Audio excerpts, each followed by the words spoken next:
This is the Cato Daily Podcast for Friday, February 14th, 2020. I'm Caleb Brown. The president's budget proposal is out, and like virtually all federal budgets, it's bigger than the last one. How does this president want to spend federal dollars? Are proposed spending cuts and deficit reductions serious? And if they are they politically palatable to the big spending leadership in Congress?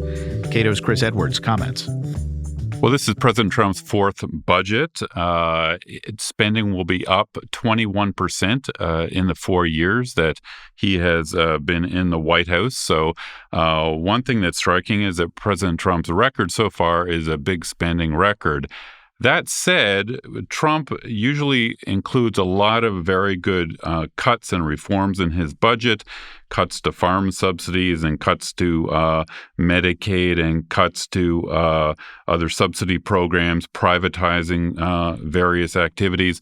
The problem is Trump doesn't follow through on his proposed cuts. So Trump's budget office has lots of fiscal conservatives in it.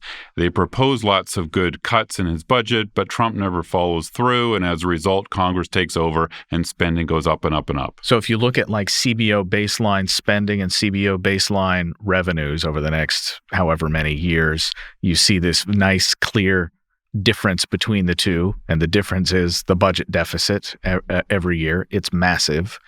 Under the plans that have been laid out here, you see the proposed Trump spending, the rate of increase slows. Trump proposed or suggested assumed revenues, they go higher. The budget deficit shrinks over time. To what extent is that just wishful thinking? A few decades ago, the federal government used to only budget a year or two ahead. A few decades ago, they went to a 10-year budget window with the idea that it would make the politicians become more responsible and they could plan over 10 years. The reality is the 10-year budget proposals that presidents and Congresses propose now, they're sort of fake accounting. So Trump, for example, has revenues soaring over the next 10 years, which makes the deficit fall because he assumes this excessively high economic growth that probably won't happen.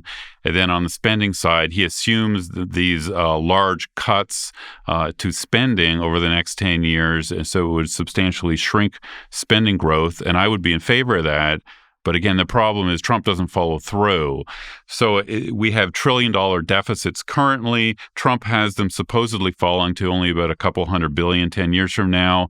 The reality is if there's no reform in Washington, today's trillion-dollar deficits will turn into $2 trillion deficits 10 years from now. And as far as I know, the last budget the last big spending plans that this president signed into law, effectively that made trillion-dollar deficits the rule. That's right. In 2019, Trump signed a budget agreement with Congress for the next 2 years to push any real spending decisions beyond this fall's election. So the current high spending levels are baked in the cake for a little while. You know, if Trump is reelected, in theory, he has a number of spending cuts and reforms on the table here that would be good reforms. But whether he would actually do that in the second term or not, I don't know. It's unfortunate that we have to do this, but we do have to do this. When people talk about a spending cut in Washington, D.C., when they're talking about a federal spending cut, overwhelmingly, they are not talking about a cut in actual spending. Actually, Trump's budget actually has a lot of real cuts. So he has the so-called domestic discretionary part of the budget. I mean, the spending other than defense and entitlements. He has it actually falling hundreds of billions of dollars in actual dollars. He has defense going up and entitlement programs going up, and those are the biggest parts of the budget. So, and he actually would eliminate a fair number of programs. I mean, there's some HUD, grant programs that he would eliminate and that sort of stuff. So that would be good. He would privatize some of the electricity utilities that the federal government owns. That would be good. But again, Trump probably doesn't really know the details of this budget. He probably doesn't know what the conservatives in his budget office are doing. He just lets them sort of run with it. And so, probably there's going to be no real reforms in Washington for a long time. How often are budgets just in the imaginings of a White House staff about what they think ought to happen?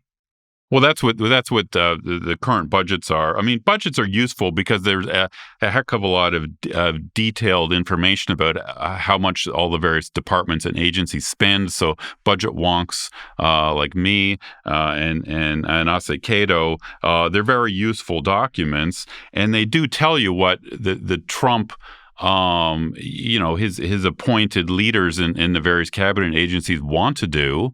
But again, it's really all up to the president whether he wants to push some of these things. I mean, Trump has vetoed and threatened vetoes over border walls. I would like to see him veto to get some of his spending cuts in place. But, that doesn't seem to be in the offing right now. Chris Edwards directs tax policy studies at the Cato Institute. Subscribe to the Cato Daily Podcast wherever you please and follow us on Twitter @Cato Podcast.